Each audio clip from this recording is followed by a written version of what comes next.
Hello, Miss Morrow. I'm here to see Colonel Armstrong. Good morning, Detective. Colonel Armstrong is upstairs. He isn't well.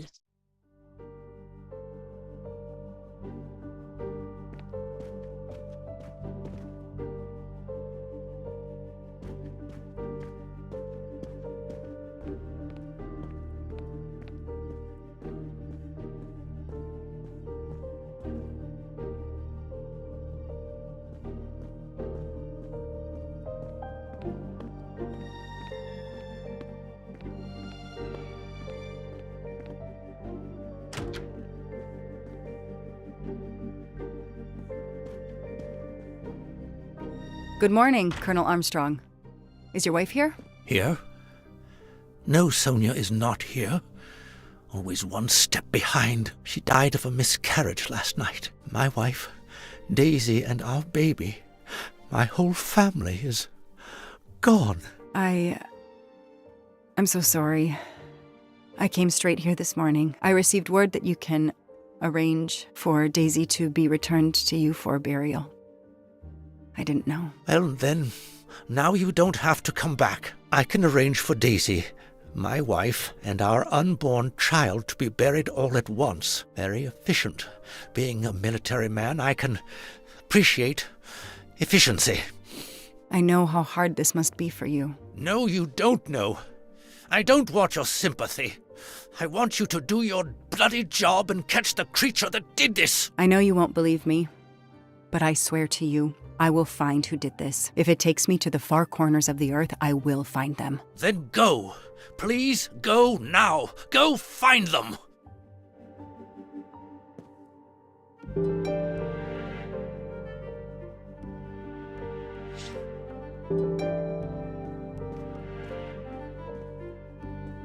Nothing's been touched. It's as if Daisy might walk in at any moment and begin to play.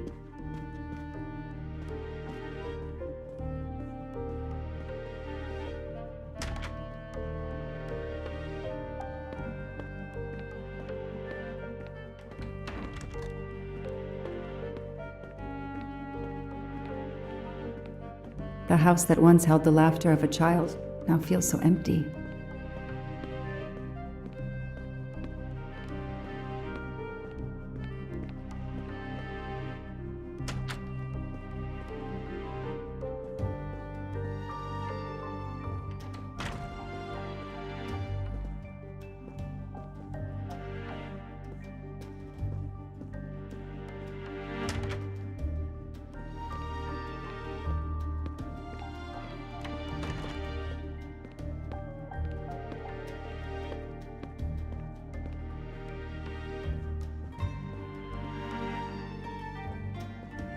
I'm not giving up. I'm a part of this case, or the case is a part of me.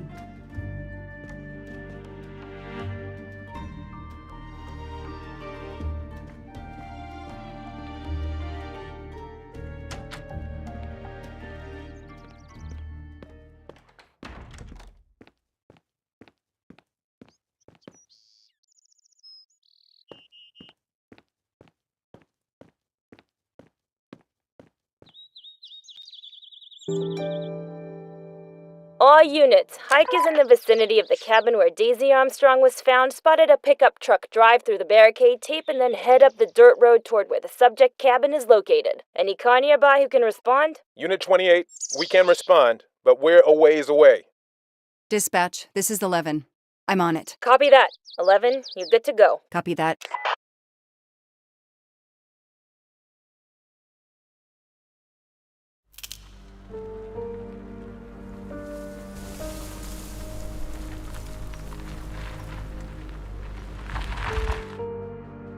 Okay, there's the pickup. Let's see who ignored our barricade tape. 11 here. I'm at the cabin. Someone has broken in. Are you requesting backup? Not yet.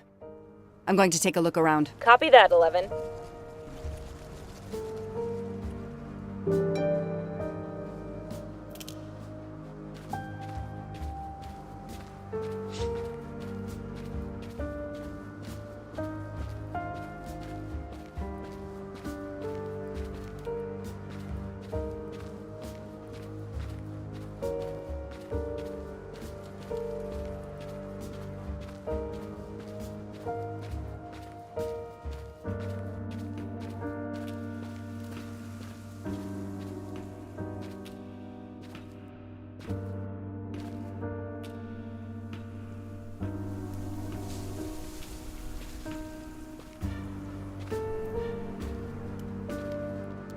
An individual has entered a police-secured area. I have to stop him first.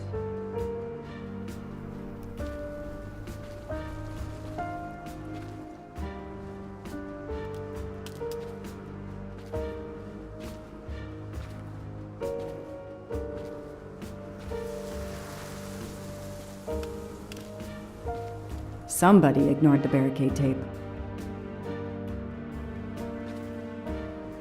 Footprints.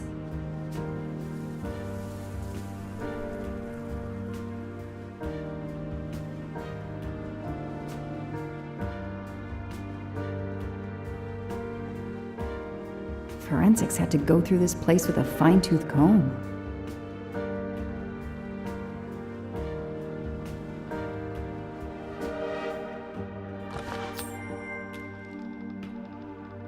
A gold mustache. Thank you very much.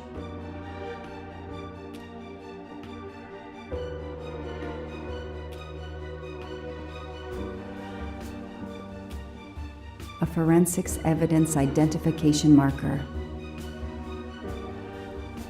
Duct tape to silence Daisy's screams. Damn it, Daisy. I will find whoever did this to you. A forensics evidence identification marker.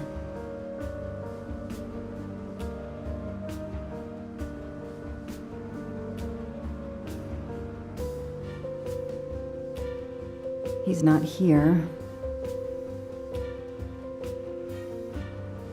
3/8/92. Oh, when the poor deer was killed.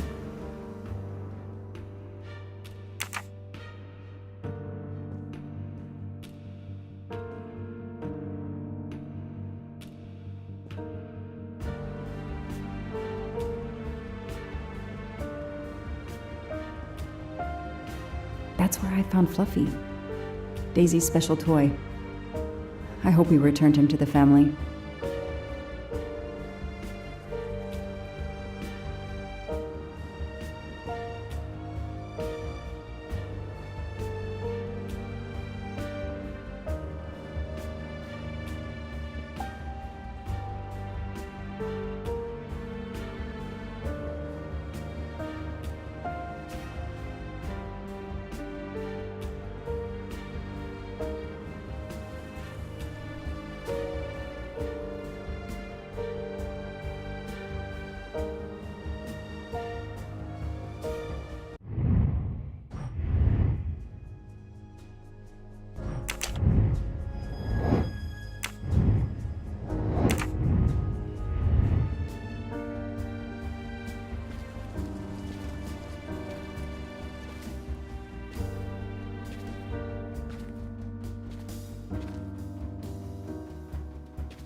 Duct tape to silence Daisy's screams.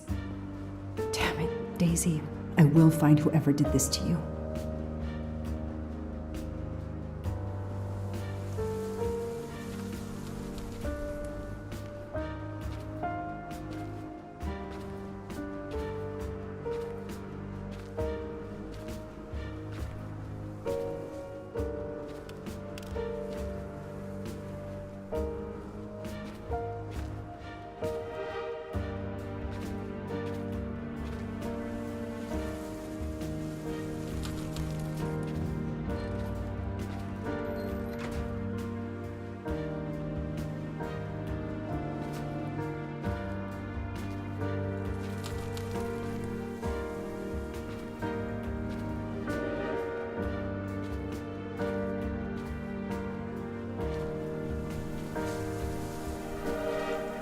An individual has entered a police-secured area. I have to stop him first.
Don't shoot, officer. I'm on your side. Sir, keep your hands where I can see them. Sure, no problem. Sir, this is a crime scene. Who the hell are you? I'm a reporter. Boston 6 News. You can get us on cable even here in the mountains. They haven't heard of crime scene tape in a big city like Boston? All right, that wasn't my best move. I got all excited. I didn't expect to find the place deserted. It was hard to resist. You should have tried harder. I'm placing you under arrest. You should be thanking me. Look what you apparently missed and I found. We'll get to that, but you're going to answer some questions first. I'm more used to asking questions, but fire away. Who are you exactly? I'm Michael Clark, journalist for Boston 6 News. Off camera, but someday I'm going to be anchor. You just wait. Do you have a way to prove that? My press card's in my truck. What are you doing here? You should know a crime scene is off limits. I'm investigating the Daisy Armstrong kidnapping like you. Does the pickup parked in front of the cabin belong to you? Yes, indeed, it's mine. I'll check. Show me your hands. I'm gonna cuff you. I'm sure we can work out a deal. Put your hands in front of you.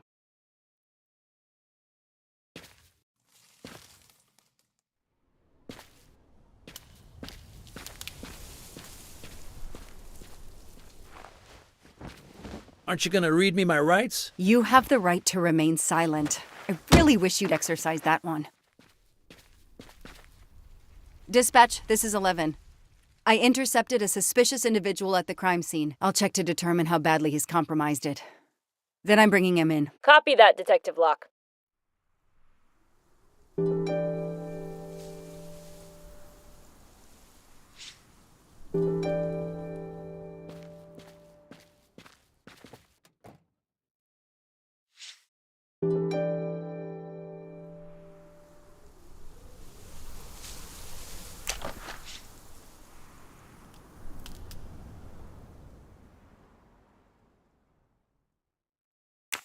Clark's press card, and the phone number of the newspaper is on it. Ah, good. I can give him a call.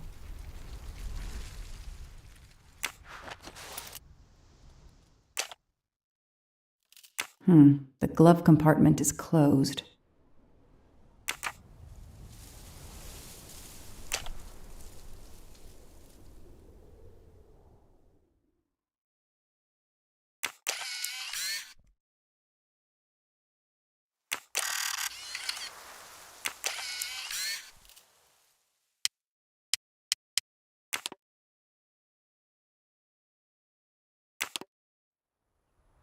Candid photos of the entire Armstrong family. A reporter just doing his job.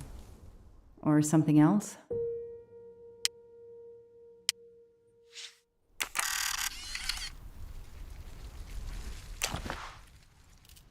telephoto lens. Not so surprising for a journalist.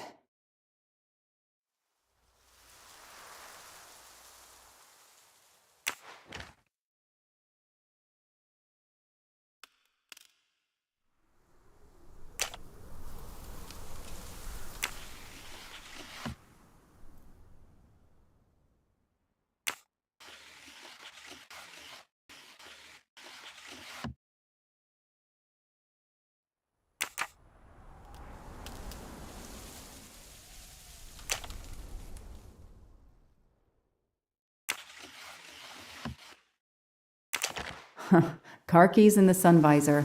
A classic hiding place. At least on TV.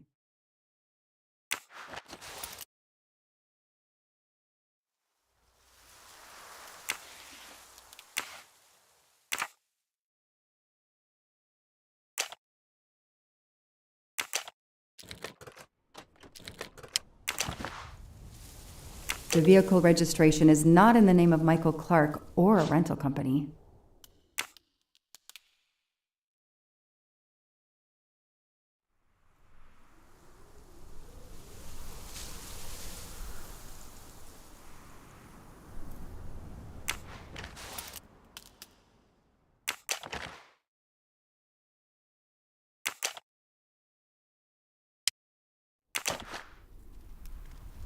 Clark's driver's license seems to be in order.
The detective gets it right.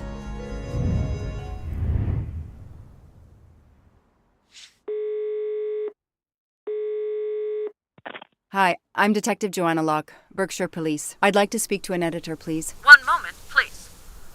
Hello, Detective Locke? This is Abby Wilson. I'm a senior editor.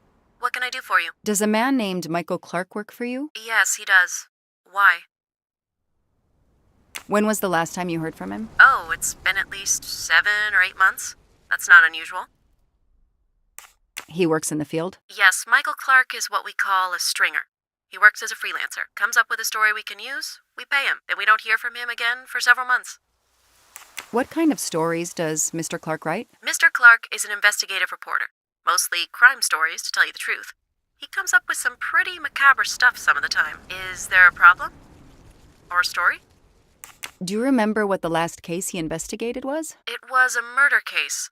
The victim was a millionaire named James Miller. He was called the Frozen Fish King of Gloucester, Massachusetts. His body turned up in one of his nets. Or, rather, most of it did. Ah, well, thank you, Ms. Wilson.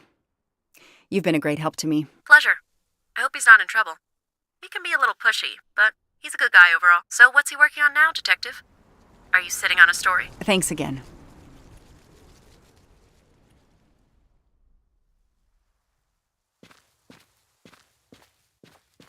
I don't need to talk to the suspect right now.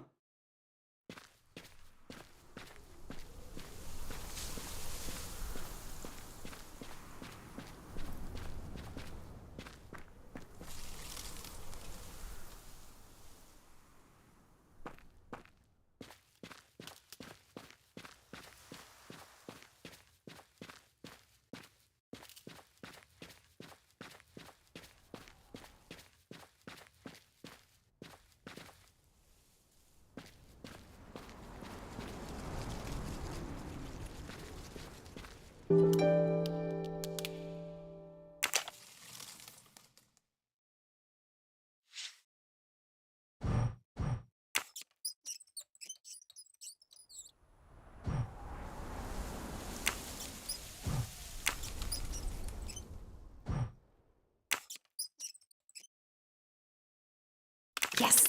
I knew I could do it. I can always use safecracking as a career move.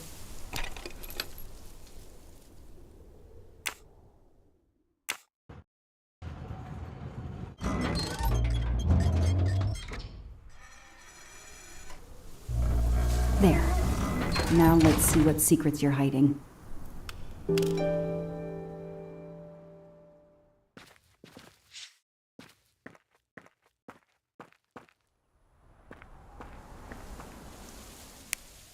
What the hell is that gas can doing here?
This blueprint. It looks like the bomb in the cabin. The kidnapper built the bomb here.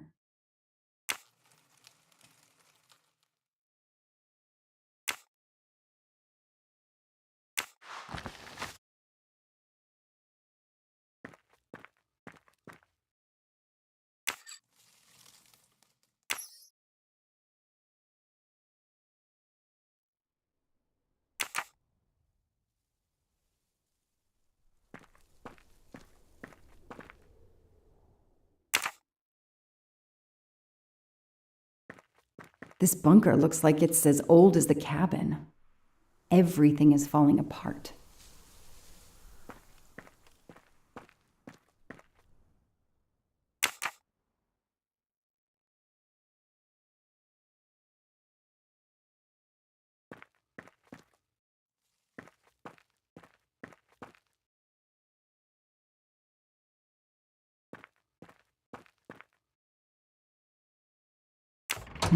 No, doesn't work. Now what? I have to turn the power back on to open this magnetic door.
No, doesn't work.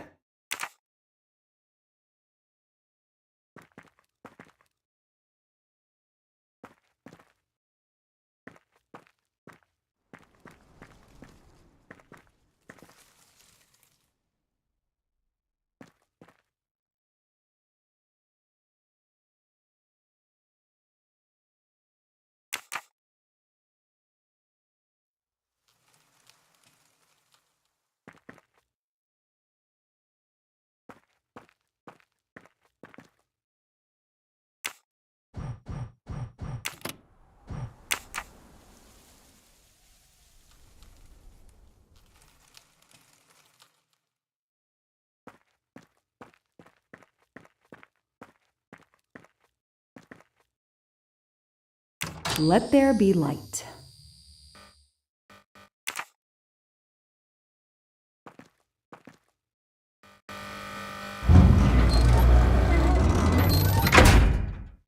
Perfect, it works.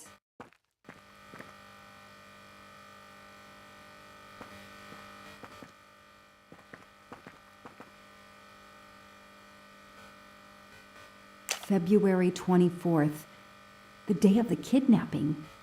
They knew about the party and everything.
No, that didn't work.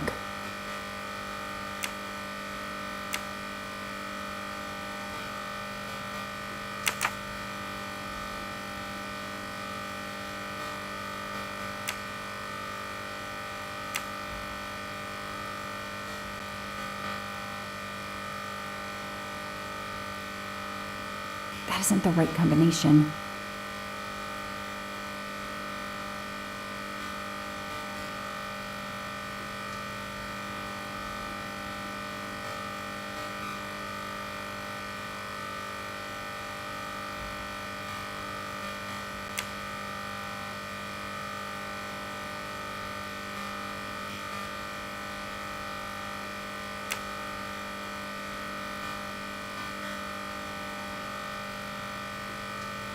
Damn, that isn't it.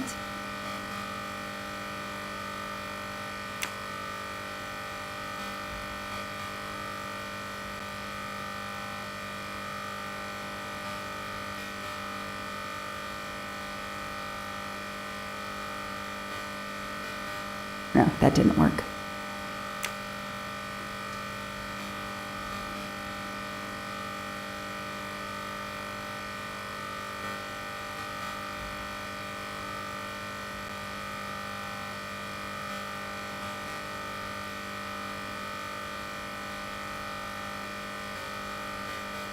That isn't the right combination.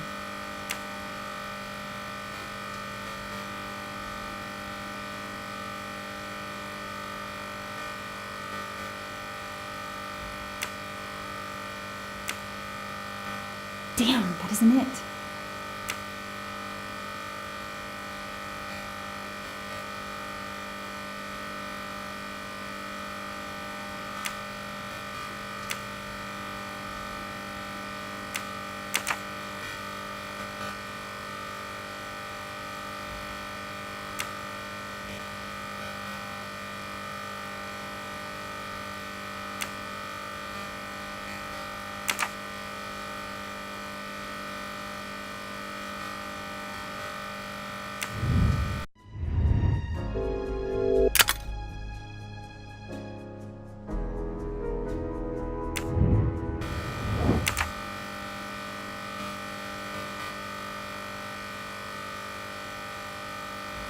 Could use a new light bulb.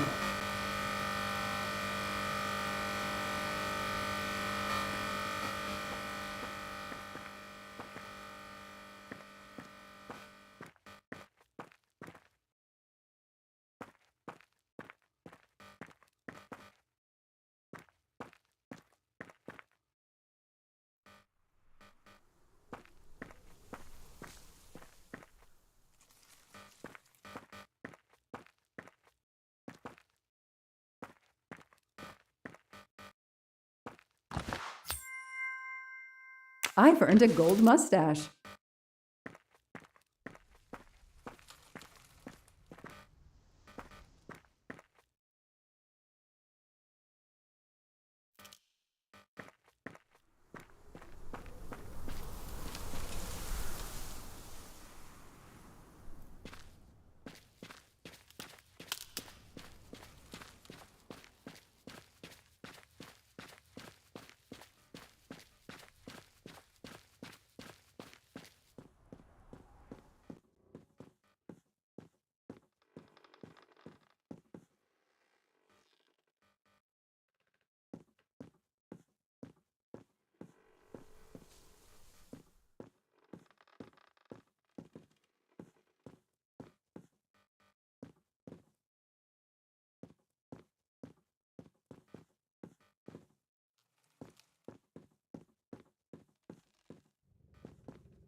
That isn't the right combination.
No, that didn't work.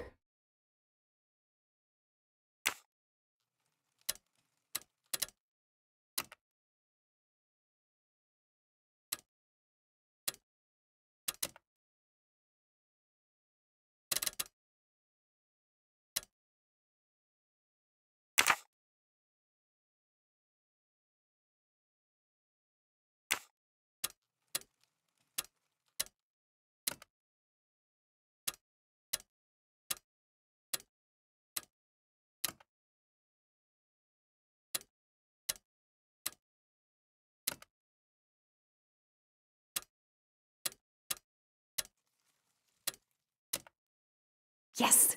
I knew I could do it. I can always use safe cracking as a career move.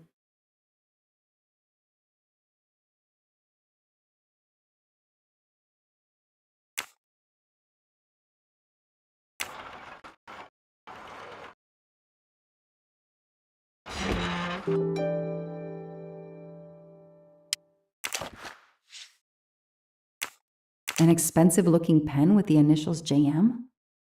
What's its story?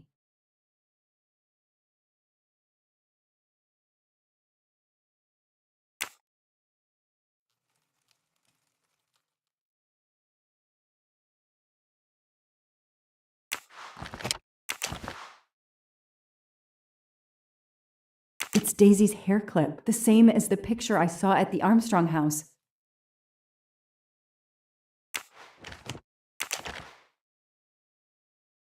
That looks like a hair caught in the band around the money. Forensics will tell me for sure, but that doesn't look like Daisy's color. These get locked up again until forensics get here.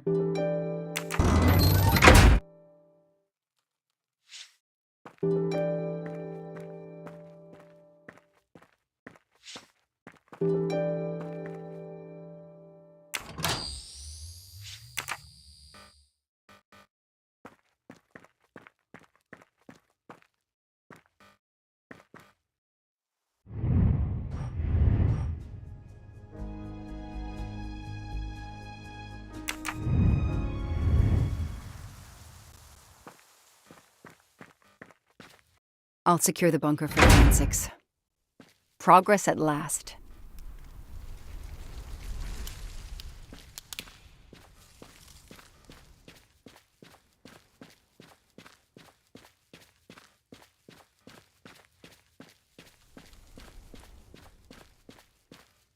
I don't need to talk to the suspect right now.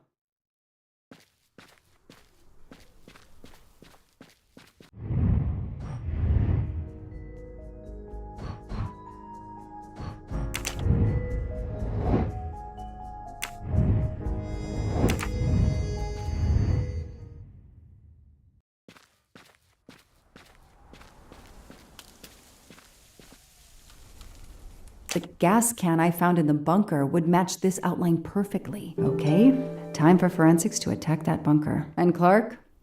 He's too sure of himself. I need to get him into an interrogation room and find out what really makes him tick.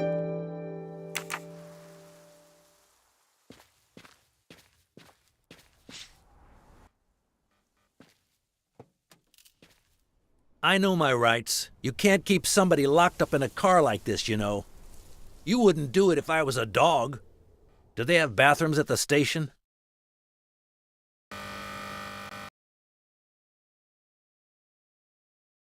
I have the right to make a phone call, Detective whatever your name is. That phone is an outside line. Hello, boss. It's Michael Clark. I'm still on the Armstrong kidnap, but there's a small problem. I got caught being someplace I shouldn't be. I'm at the police station. No, I'm not under arrest. Just questioning. Fire me. Why? The station's integrity? You're kidding me, right? If you think I've screwed up that badly, then fire me. Got that? Fire me. Yes, do it. That didn't go well. I think I got my point across. What happens now? Go ahead. Then we'll have a chat.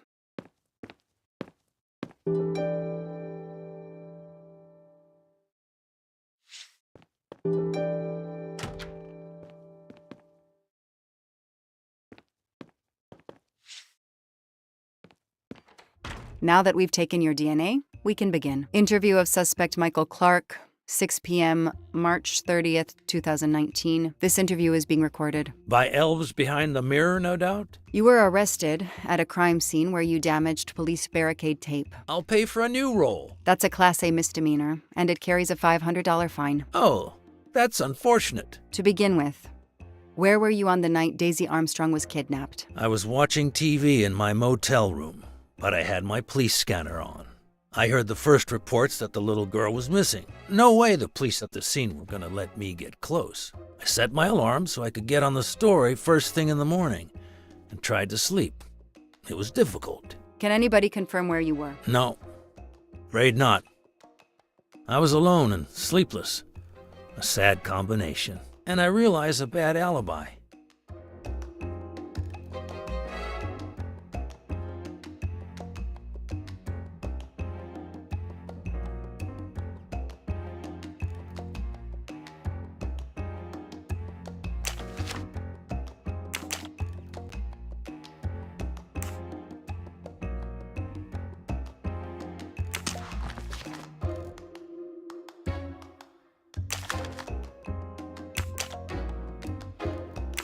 Let's move on to the gas cans and what we found in your pockets when you were brought in here today. That sounds exciting.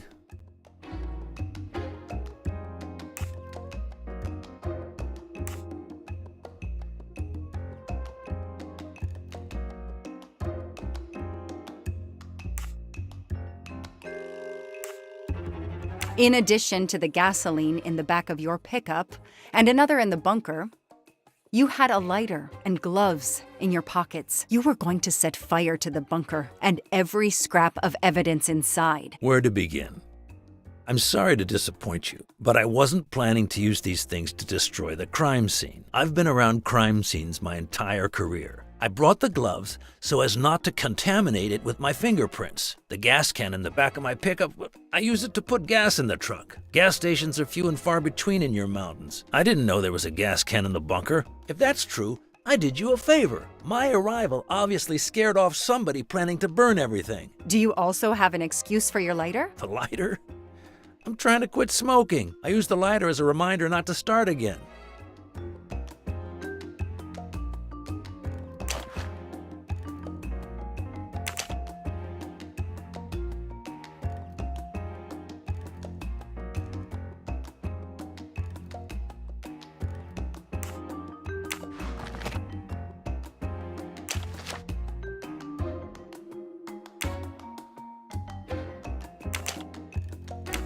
Let's start with why you went to the cabin. If the police were interested in it, I was interested in it. That pickup of yours, that's a very nice ride. Especially for a stringer who only gets a few stories on the air. How can you afford it? When Boston 6 does use a story, they pay okay. That truck is top of the range.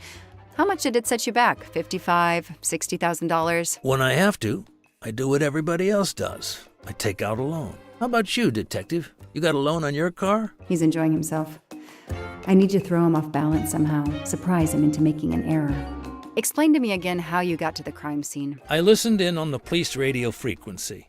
Anybody can do it with a scanner. I headed for the crime scene in my trusty pickup, like I've done for years. After the forensic team left, I needed to see the crime scene for myself. I got to the bunker just before you arrived.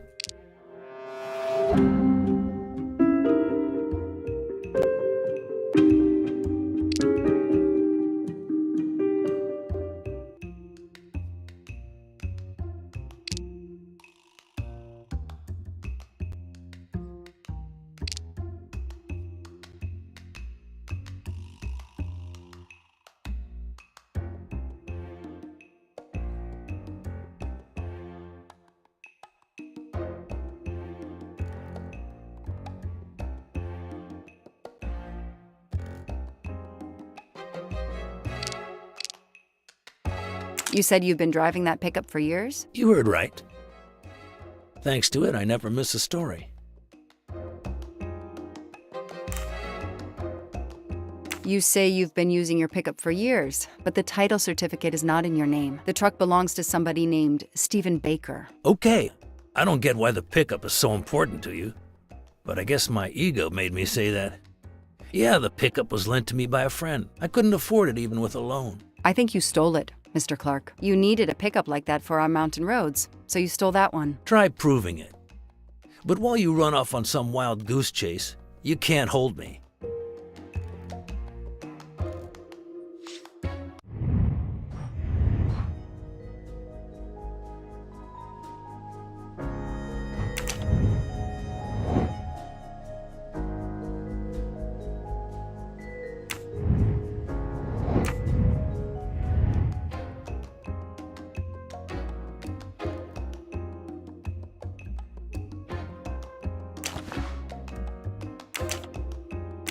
You say you're a journalist, a stringer for Channel 6 News in Boston. I sell my stuff to lots of media outlets.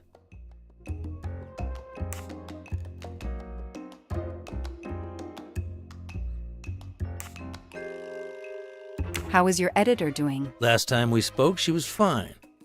But that was months ago. What's her name again? I work for lots of stations and lots of editors. She knows your name, but you don't remember hers? I'm not great with names. It's Kelly Johnson. Oh yeah, Kelly. I just made that name up. Good for you. Her name is Abby Wilson. Mr. Clark, you lie like you breathe. Huh. Well, that was mean. He thinks he's invincible. I need to play his ego. That's the key. What are you doing in the Berkshires? And what is your connection to the Armstrong case? For the past few months, I've been working on a big case. Boston 6 News was looking forward to my next story. The Armstrongs have been on my list of potential targets for a long time. I changed gears when Daisy was kidnapped and started investigating the Armstrongs.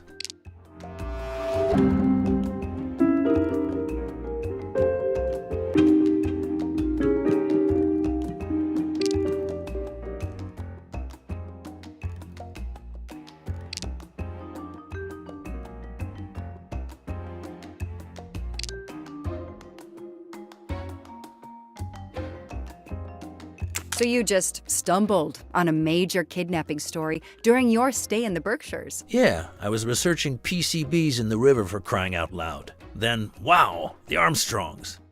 That's not a Science Sunday report. That's a lead. Sometimes you just get lucky. Your camera in the pickup. There were photos of Daisy from before she was kidnapped. The Armstrongs are a famous family like the Kennedys or Hollywood couples. Gossip sites love them.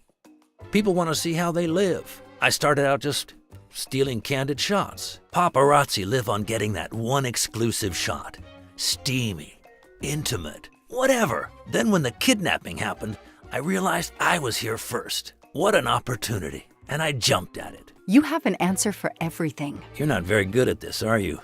How long have you been on the job? Long enough to put you away for life. If you killed that little girl. I know that Clark is lying. I need to reconstruct the whole sequence of events in order to understand what happened.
That is a great detective job.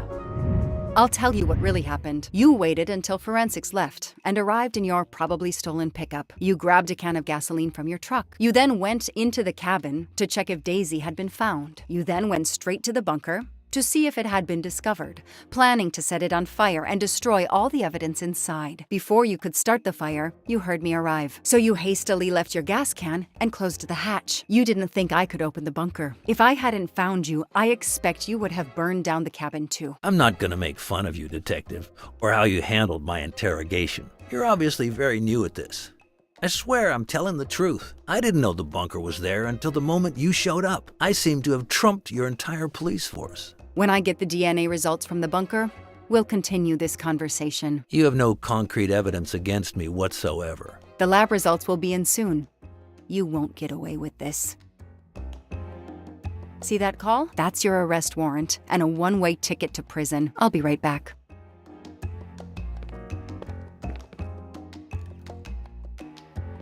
Hello, sir. I think I found the man who kidnapped Daisy Armstrong. I'm interrogating him now. Hold on, Detective Locke. I have some bad news. Someone set fire to the cabin in the bunker. The fire department is on the scene, but they say it's too late. That's impossible. My suspect has been in the interrogation room with me all evening. We can't hold him. Suzanne Moreau. Her fingerprints are on the wine bottle found in the cabin. We also found an unknown person's fingerprints, but they don't match your suspects. Sir, with all due respect, I'm convinced Michael Clark is involved. Detective, I'm cutting you some slack already. But we cannot hold your suspect simply because you're convinced he's guilty. We have evidence that Suzanne was working with an accomplice, Noah Garrity. I order you to release the reporter and arrest this Moreau. Let me just check my last lead. The DNA analysis of the hair found in the bunker safe. The results just came in. I know how hard this is. Okay. Get the DNA results. Detective Locke, I will give you 1 hour maximum. Then you close the file and arrest Suzanne Moreau. Thank you, sir.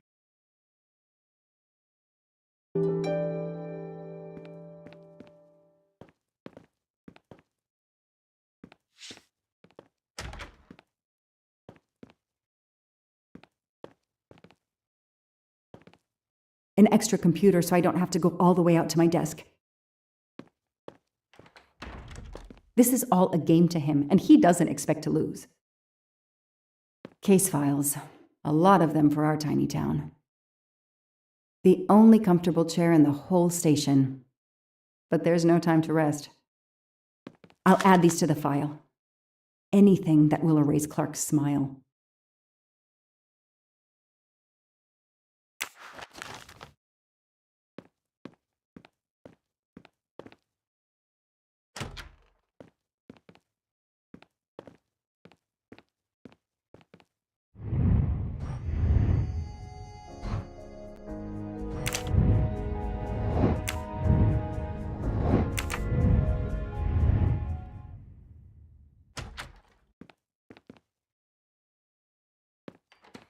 Who did you call earlier? An editor from the Boston 6 News. An editor you repeatedly said should fire you. That was your accomplice, wasn't it? You were telling him to start the fire. An accomplice?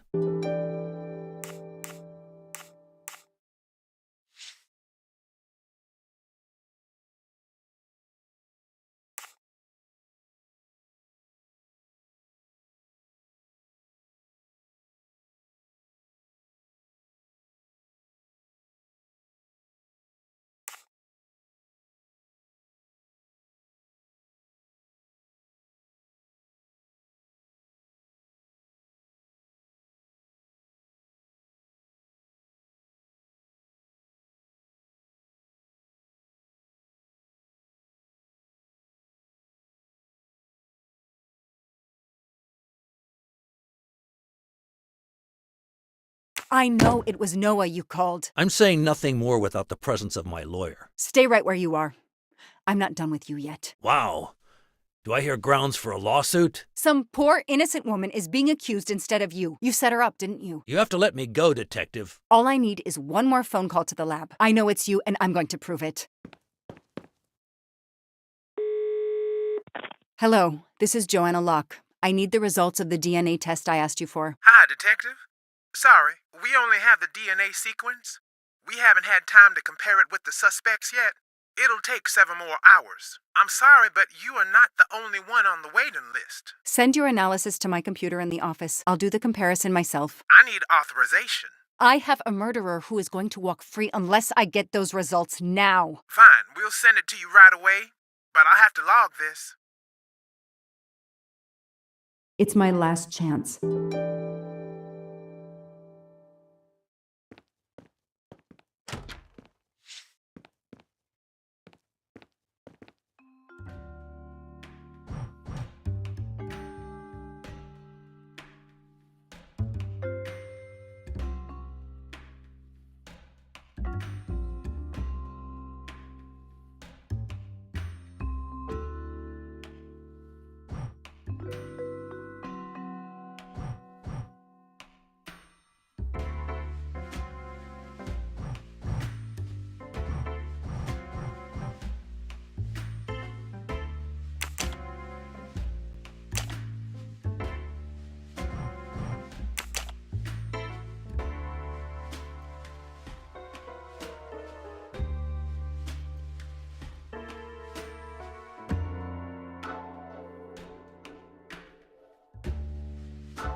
No! Suzanne? I don't understand. I was sure it would be Clark's hair. I'll have to let him go.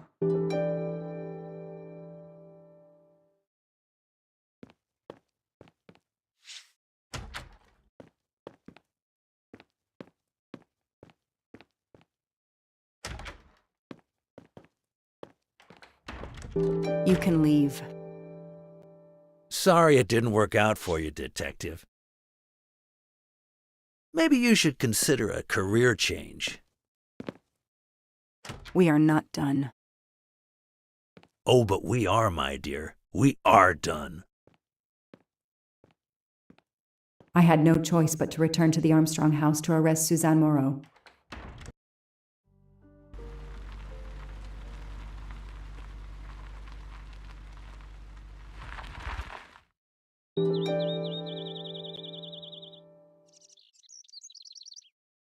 The arrest warrant for Suzanne Moreau. Suzanne was set up by Clark and Noah. They are the kidnappers, but I'm not giving up. When Suzanne comes up for trial, I will fight for her defense. But for now, the district attorney is in charge. If I want to stay a detective, he always has the last word.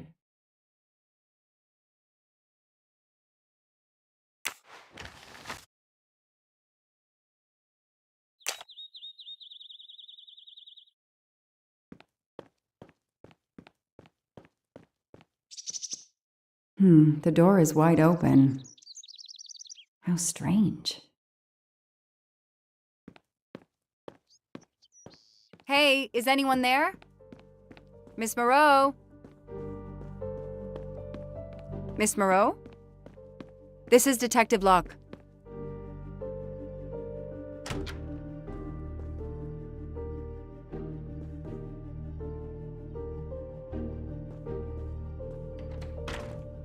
Miss Moreau, can you hear me? It's me, Detective Locke. You must get up now. Miss Moreau? Miss Moreau, can you hear me? Suzanne Moreau is dead. There are no traces of blows or injuries on her body. She doesn't seem to have defended herself from anyone.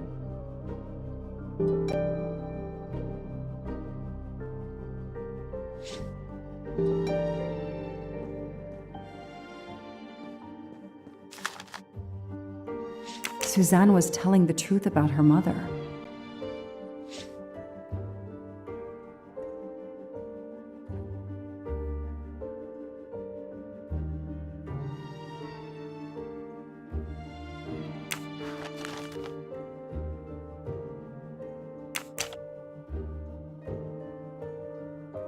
She must have realized at last how she'd been used. The death of her mother would have been an additional shock, and the self-righteous court of social media was as quick as usual to try and convict her.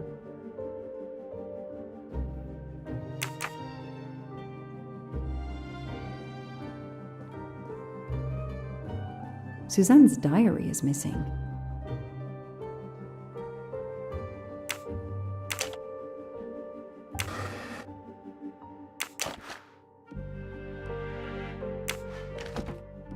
Her glasses are missing.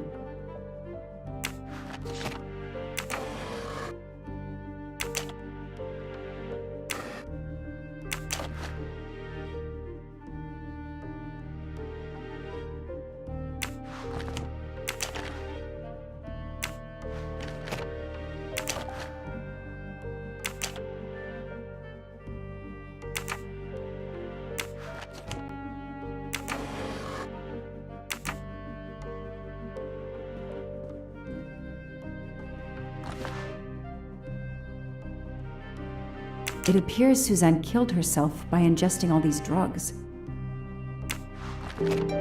I called the district attorney to inform him. This is Detective Locke, sir. I'm at the Armstrong house. Have you arrested Suzanne Moreau? She's dead, sir. Apparent suicide, but I need a forensics team. She killed herself out of remorse for her part in the crime. We don't know that yet. I'm calling forensics now, but I wanted you to know. What a mess. Stay on site until forensics arrive. Yes, sir. Standing by. The investigation was officially closed. I was certain that she was innocent, and Clark had been responsible for 4 deaths and then vanished into thin air. With $1 million. Dollars marked, though, and not easily spent. I didn't care if the case was officially closed. I swore, Mr. Poirot, whatever it took, I would hunt him down.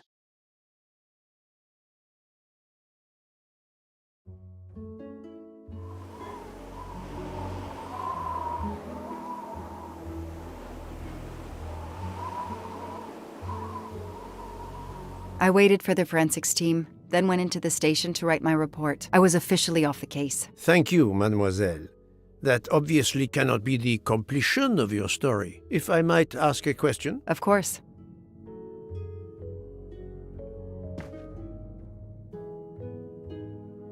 Suzanne Moreau's boyfriend, the one who manipulated her and burned down the cabin, this was Ratchet? No, he was an accomplice. Clark, the phony journalist, was the leader. Michael Clark, the reporter, he was Ratchet? Absolutely. I was the only law enforcement official to question Clark. I knew this wasn't his first kidnapping. You looked for similar cases. What do you Americans call the MMOs? Means, motive, and opportunity. Yes, I looked for someone in plain sight. Someone on the edge of a kidnapping case. Someone in plain view, keeping track of the investigations.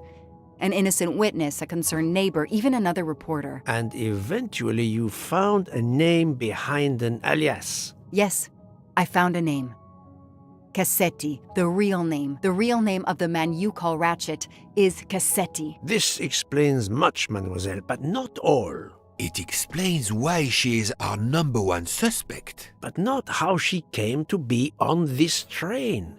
Attends, she has grown pale.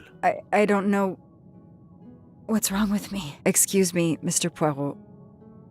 I don't feel very well. You are exhausted and still feeling the effects of the drug. Stay with us, mademoiselle. One more effort. I need to know your recent movements. I snuck aboard the train. This I observed. You came directly to this room? Yes, and other than a couple of careful trips to the ladies yesterday, I never left this room. I didn't want to be spotted by Ratchet.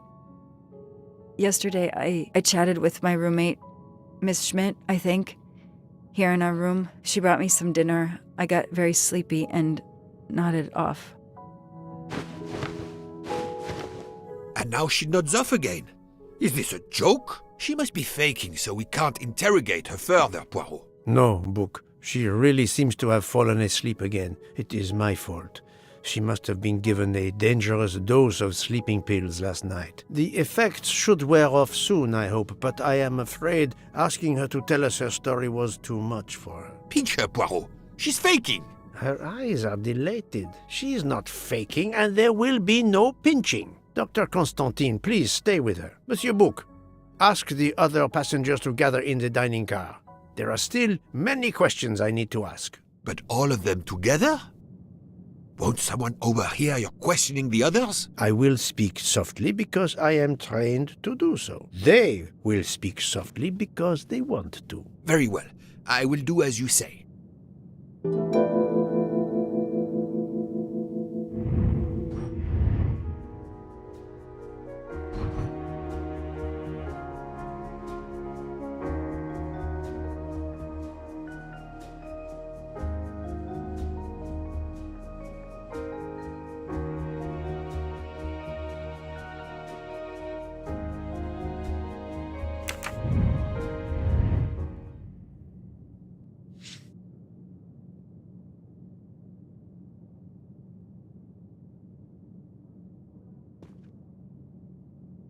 I'll stay here to watch over Miss Locke.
I hope we will be leaving soon.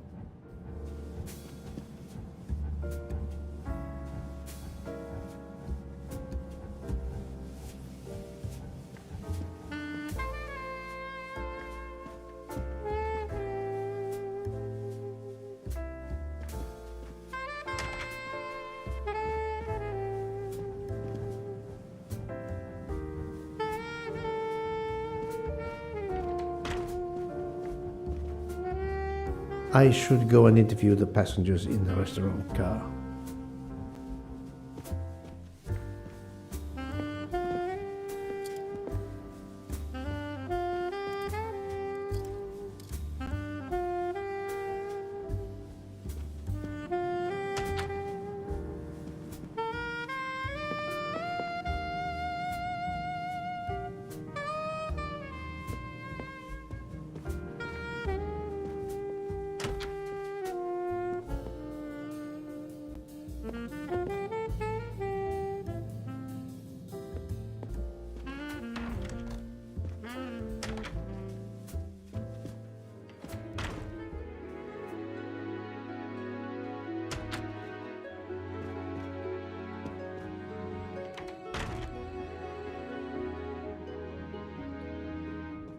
The passengers who agreed to come and talk to you are assembled, Poirot. Mr. Masterman is already here to answer your questions. Perfect. Thank you, my friend.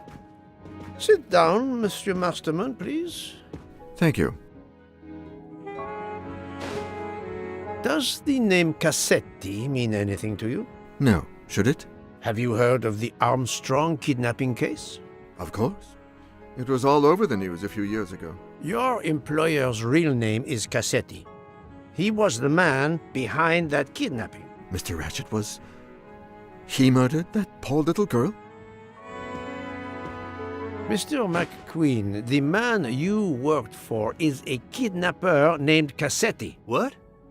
What kidnapping? He murdered his victim, a child named Daisy Armstrong. The Armstrong kidnapping? You had no idea of Monsieur Ratchet's real name? Damn skunk! Why are you so upset? My father was the district attorney who handled the case, Mr. Poirot. I saw Mrs. Armstrong more than once. She was a lovely woman, so gentle and heartbroken. If ever a man deserved what he got, Ratchet, or Cassetti, is the man. He didn't deserve to live. Madame Olson, have you heard of the Daisy Armstrong case? No, I've never heard of it. It was only 2 years ago. It was famous. Maybe so, but it was not famous in Spain, where I have been helping the refugees from Africa. You've never heard the name Daisy Armstrong? No, never. Daisy Armstrong? No. No. No! No. Yes. It was all over the English tabloids before I went to Jordan. A horrific crime that claimed the lives of an entire family and their wrongfully accused nanny. That's right, isn't it? Quite so. I thought the culprit had been punished. Some might say that the culprit was punished last night. Oh, my heavens. May I ask you a few more questions? Yes, of course. You read about the crime, as you said, in the tabloids. Yes, that's right. For weeks, news of the royal family was eclipsed. Have you ever been to the United States, mademoiselle? No, never. Jordan was really my first trip abroad. You were in Jordan? Yes, I was an English tutor there to the children of a high official. Until recently. What is your relationship to Captain Arbuthnot? Who? A former soldier traveling with us. You must have met him. Ah, yes, I met him on the platform in Istanbul. We only had a brief exchange of pleasantries, nothing more. British Reserve and all that. Ah, the British Reserve. Yes, with this I am familiar.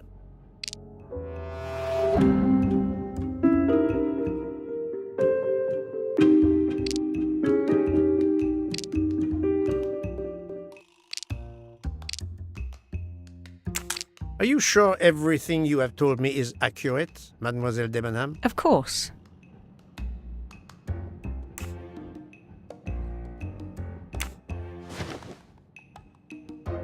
Mademoiselle, I know that you met Captain Arbuthnot at the Tocatlian Hotel. You were spying on me? I am very attentive to my surroundings. It helps in my profession. Well, it's your word against mine. I had occasion to be of some assistance in recovering Captain Arbuthnot's train ticket. While searching his room, I also discovered one of your earrings. Whatever your relationship may be to the good captain, I doubt it has anything to do with British Reserve. You will not tell me your secret, mademoiselle? I can't. I don't know what you mean. Poirot, Miss Debenham's got nothing to do with this business. Nothing. Do you hear?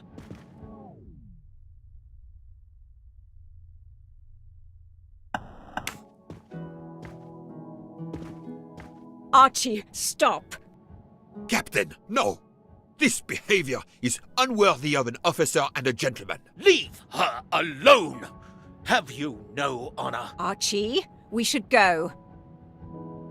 Captain Arbuthnot, I am certain you are a brave soldier, but you are a poor actor. The truth is that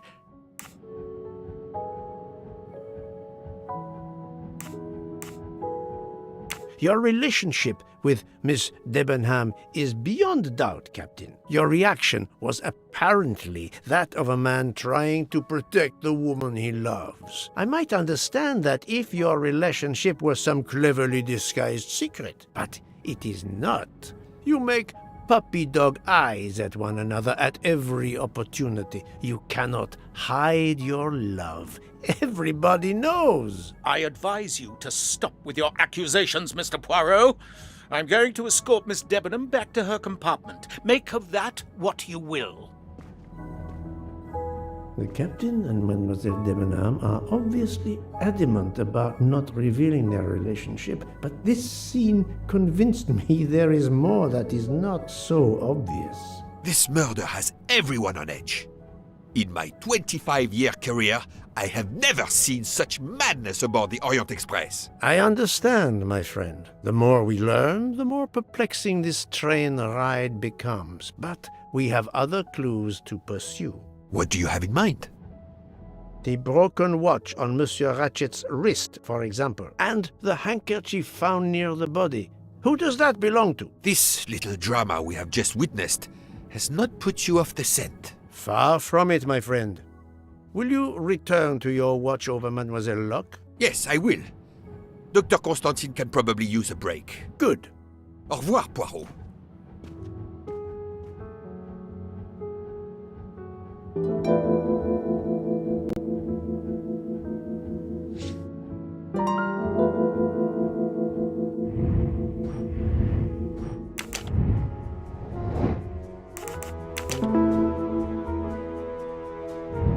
I'm right again. That happens to me a lot.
Think, Poirot. That is not a good answer.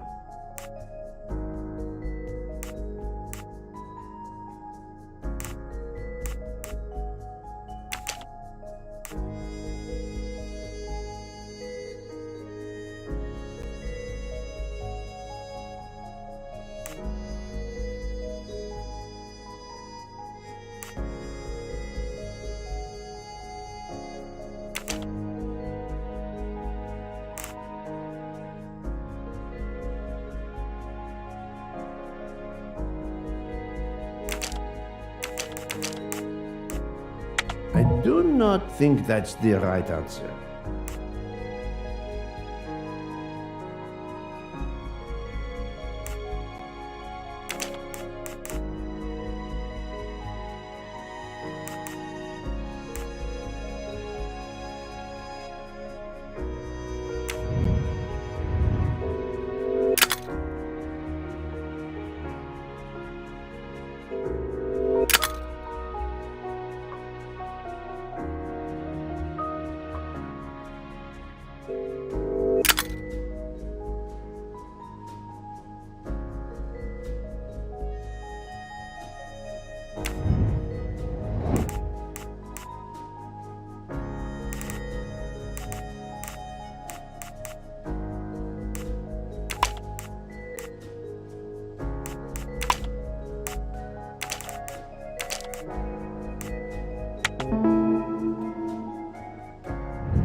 My little gray cells did not let me down.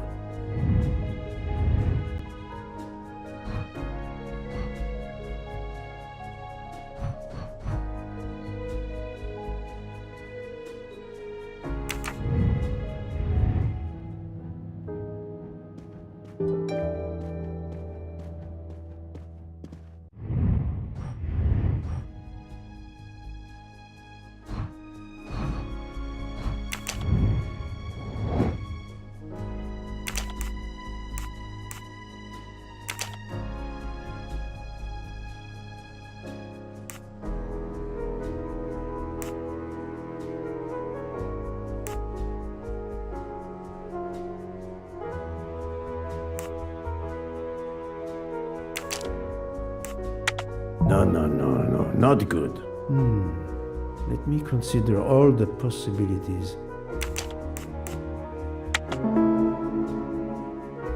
Yes, there are only 3 possible hypotheses.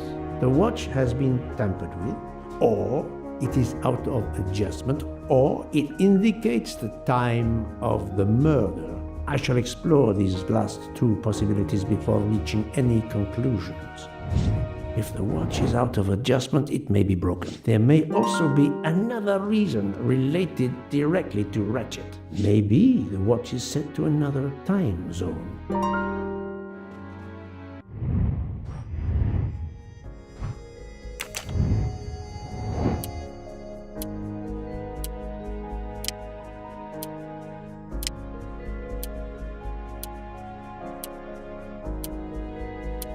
The watch was not defective because the second hand is still moving. That was easy.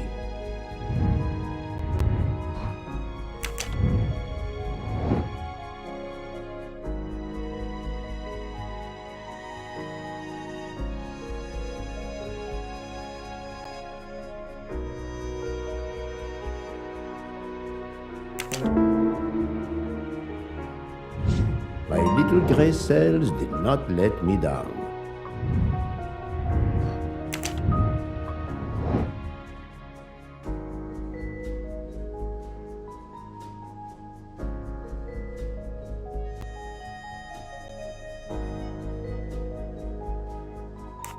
Right.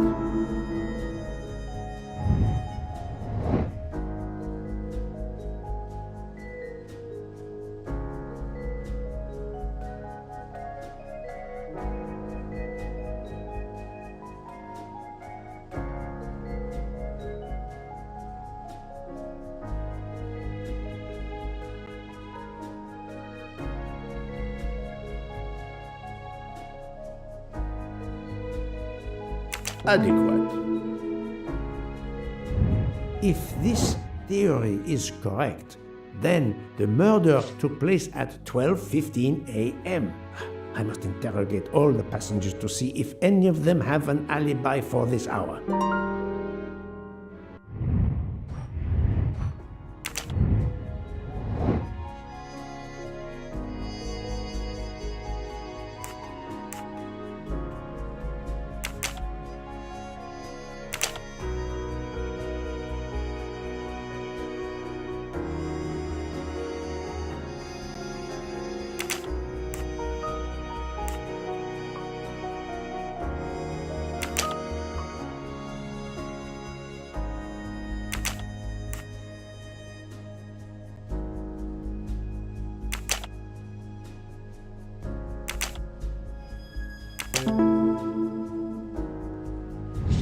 I'm right again.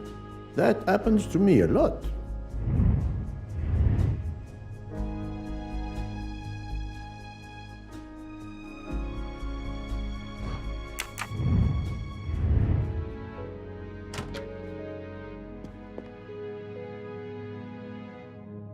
I'm sorry, sir, but I must concentrate on my baking.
Sorry to bother you, Monsieur Mori. I have a question to ask you. Please make it quick. I have a meal to prepare. This handkerchief embroidered with an H, is it yours? No, I've never seen it before. Thank you. That is all I wanted to know. I hope your investigation won't interfere with today's menu.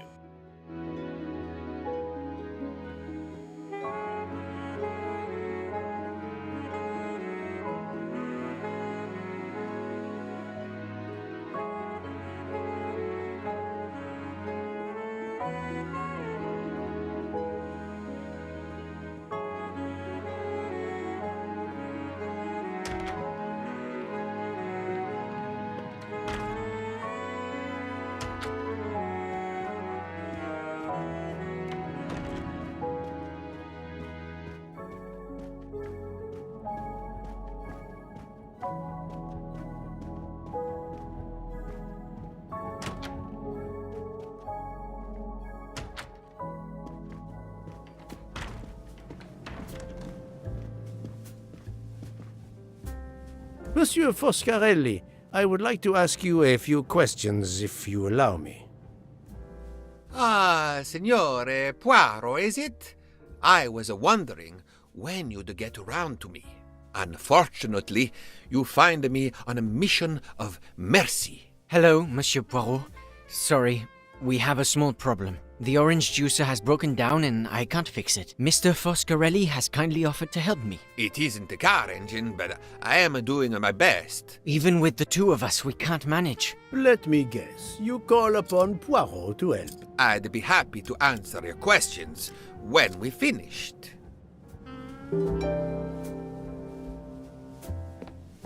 It's a real brain teaser.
The machine is broken.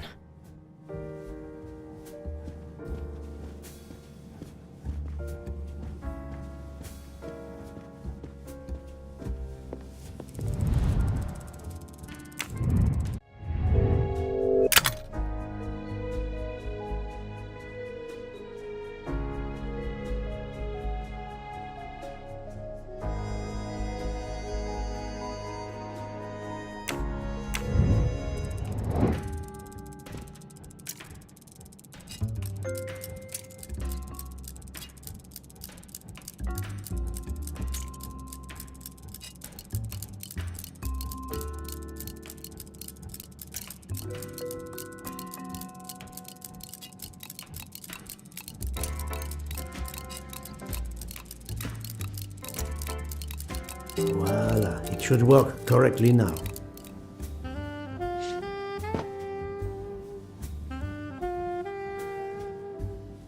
Bravo! I should stick to automobiles. Well, now we can talk calmly. Monsieur Foscarelli, is it? Antonio Foscarelli? Delighted, Monsieur Poirot. You have, of course, heard about Ratchet's murder last night. Oh, naturally. It is all anyone is talking about. Have you ever been to the United States? Yes, it has been a primary market for our cars for the last 10 years. You remember the Armstrong case? Armstrong? The name, yes. It was a little girl. A baby, was it not? Yes, a very tragic affair. Did you know that Cassetti, the kidnapper, was actually Ratchet? Oh, no. Then he deserved to die. I mean, wouldn't you agree? Can you tell me your movements on the night of the murder? I went to bed right after dinner, but I slept very badly. My roommate, Mr. Masterman, had a toothache. Oh, he moaned all night. It woke me up several times. Did you hear anything or notice anything unusual? No, nothing that I can think of. I stayed in my bed all night. Well, thank you, Mr. Foscarelli.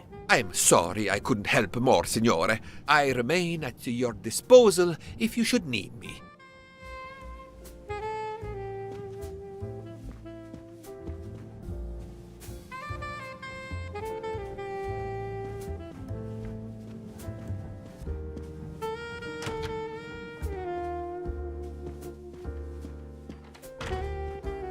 Enchanté, mademoiselle. You are Hildegard Schmidt? I am your fool. And you, I know, are Herr Poirot. Correct. May I ask you for a few minutes of your time to answer a few questions? With pleasure, but first may I ask for your help? Why does this not surprise me? I don't know. I am at your service, Fraulein. My mistress, Princess Dragomirov, has asked me to open this traditional Matryoshka doll. There is a trinket inside she must retrieve. Madame, in my experience, each Russian nesting doll simply pulls apart to reveal the next one inside. Indeed.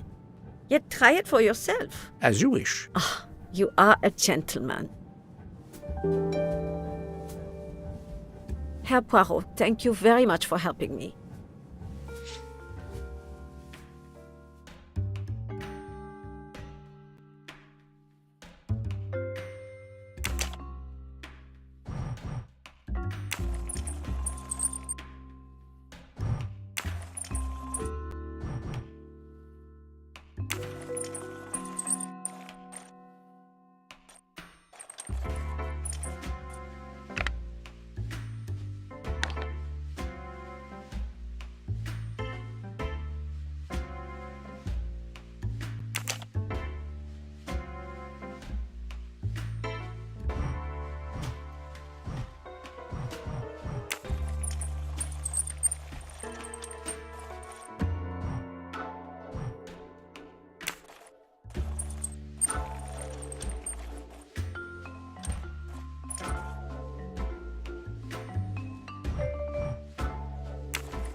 inscription reads, "To my dearest friend." Oh, thank you very much. This doll reminds her of her youth in Russia. It was very hard under the Soviet regime, but thanks to her strength of will, she rose to be the head of a museum of antiquities in St. Petersburg. Even though she now lives in Berlin, it is said that the Kremlin still fears her. She must be a formidable woman indeed. You are her maid? I am her companion. I help her in her daily tasks, and I keep her company. Ah, forgive me. You will have heard of Ratchet's murder last night. Yes, of course. Everyone is talking about it. Can you tell me how you occupied your time last night? Just after we left Istanbul, I had tea with my roommate, Fräulein Locke. I went to dinner with the princess, and when I returned to my compartment, Fräulein Locke was already asleep. A little later, Herr Michel, the conductor, came to get me because Madame la Princesse needed my help. Her back troubles her. I massaged her for about an hour. Do you remember the time? I'm sorry, I do not, mein Herr. Have you lost a handkerchief embroidered with an H, madame? Oh, no, monsieur. I thought perhaps since your first name is Hildegard. It is not mine, I tell you. I could not afford something so nice. I have no idea who it belongs to. My apologies, I did not mean to alarm you. Thank you for answering my questions, madame.